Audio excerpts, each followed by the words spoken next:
Assalamualaikum warahmatullahi wabarakatuh.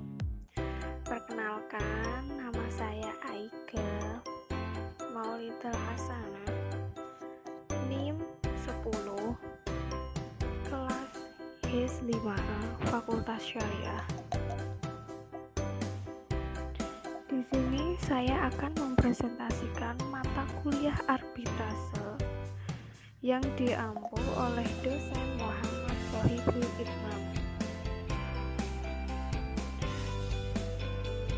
Judul yang akan saya presentasikan yaitu pembatalan putusan. Yang pertama ada putusan arbitrase. Putusan arbitrase ada dua. Yang pertama putusan arbitrase nasional dan yang kedua putusan arbitrase internasional. Untuk putusan arbitrase nasional adalah setiap putusan yang ditetapkan oleh Majelis Hakim Arbitrase, baik itu adalah putusan selah maupun putusan final dan mengikat. Dan yang kedua, putusan arbitrase nasional adalah putusan yang dijatuhkan oleh suatu lembaga arbitrase atau arbiter perorangan di luar wilayah hukum Republik Indonesia atau putusan suatu lembaga arbitrase atau arbiter perorangan yang menurut ketentuan hukum Republik Indonesia dianggap sebagai putusan arbitrase nasional.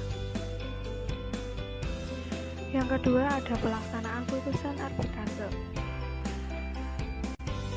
Ketentuan mengenai pelaksanaan putusan arbitrase diatur dalam pasal 59 sampai dengan 64 Undang-Undang Nomor 30 Tahun 1999. Dari ketentuan tersebut dapat diketahui bahwa pelaksanaan putusan arbitrase terdiri dari dua tahap yang meliputi pendaftaran putusan ke pengadilan negeri dan pelaksanaan putusan. Dan yang ketiga ada alasan pembatalan putusan. Ada 10 alasan berdasarkan pasal 643 RV yang bisa dijadikan dasar pembatalan putusan arbitrase. Yang pertama, putusan itu melampaui batas-batas perjanjian arbitrase.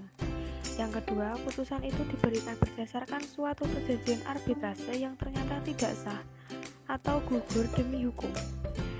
Ketiga, putusan itu telah diberikan oleh arbiter yang tidak berwenang memutus tanpa kehadiran arbiter lainnya. Keempat, telah diputuskan hal-hal yang tidak dituntut atau putusan telah mengabulkan lebih daripada yang dituntut. Kelima, putusan itu mengandung hal-hal yang satu sama lain saling bertentangan. Keenam, arbiter telah lalai memberikan putusan tentang satu atau beberapa hal yang menurut perjanjian arbitrase diajukan kepada mereka untuk diputus. Ketujuh, arbiter telah melanggar prosedur hukum acara arbitrase yang harus diikuti dengan ancaman pembatalan. Kedelapan, telah dijatuhkan putusan berdasarkan surat-surat yang setelah putusan itu dijatuhkan diakui sebagai palsu atau lebih dinyatakan sebagai palsu. Dan yang kesembilan, setelah putusan diberikan, surat-surat yang dulu disembunyikan oleh para pihak ditemukan lagi. Dan yang terakhir, putusan didasarkan pada kecurangan atau itikat jahat yang dilakukan selama jalannya pemeriksaan yang kemudian diketahui.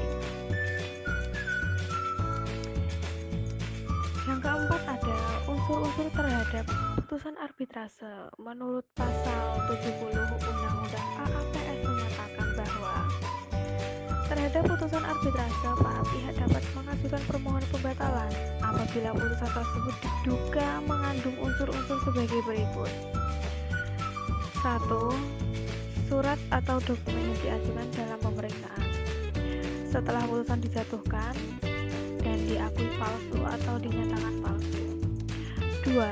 Setelah putusan diambil, ditemukan dokumen yang bersifat menentukan yang disembunyikan oleh pihak lawan atau yang ketiga, putusan diambil dari hasil pembuktian yang dilakukan oleh salah satu pihak dalam pemeriksaan sengketa.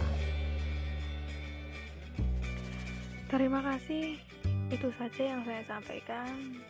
Kurang lebihnya mohon maaf.